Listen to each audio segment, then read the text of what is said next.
షర్మిల రాజకీయ భవితవ్యం నేడు తేలినుంది. ఏపీ రాజకీయాల్లో అడుగు పెట్టాలన్న ఆలోచన వెనుక భారీ స్కెచ్ ఉన్నట్లు తెలుస్తోంది. షర్మిలతో పాటు ఆమె భర్త బ్రదర్ అనిల్ కుమార్ కూడా టీడీపీతో కలిసి జగన్ కు ద్రోహం చేయబోతున్నట్లుగా వార్తలను టీడీపీ ప్రచారం చేస్తోంది. అది ఎంతలా అంటే జగన్ శత్రువులంతా తమకు మిత్రులు అన్న రేంజ్ లో టీడీపీ వ్యవహరిస్తుండడం విశేషం. అందుకు సంబంధించి ఫోటోలు సోషల్ మీడియాలో వైరల్ అవుతున్నాయి.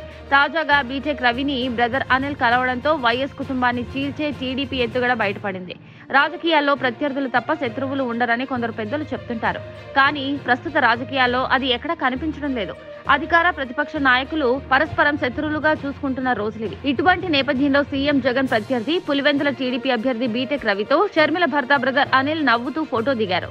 మరో ప్రత్యర్థి మాజీ మంత్రి ఆదినారాయణ రెడ్డి సోదరుడు నారాయణ రెడ్డితో సైతం బ్రదర్ అనిల్ కుమార్ నవ్వులు పులకిస్తూ ఫోటోలకు దిగడం ప్రాధాన్యత సంతరించుకుంది.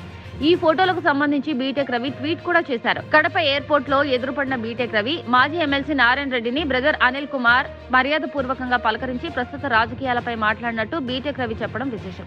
ఇందులో నారాయణ రెడ్డి జమ్మలమడుగు టీడీపీ అభ్యర్థి భూపేష్ తండ్రి కావడం విశేషం. ఒకవైపు కుమారుడి వివాహానికి ఆహ్వాన పత్రిక అందించేందుకు షర్మిల జగన్ ఇంటికి వెళ్లారు. అదే సమయంలో బ్రదర్ అనిల్ కుమార్ ఈ ఇద్దరి నేతలతో ఉన్న ఫోటోలు సోషల్ మీడియాలో వెలుగు చూడడం మరింత ప్రాధాన్యత సంతరించుకుంది. సీఎం జగన్ బద్ధ విరోధులను బ్రదర్ అనిల్ కుమార్ కలవడంపై వైసీపీ శ్రేణులు మండిపడుతున్నాయి. కుటుంబంలో చీలిక తెచ్చే కుట్రలు జరుగుతున్నాయని, జగన్ శత్రువులంతా చేతులు కలుపుతున్నారని సోషల్ మీడియాలో పోస్టులు పెడుతున్నారు, వైరల్ చేస్తున్నారు. Subscribe to Social TV Telugu for more videos. Hit the bell icon for faster updates.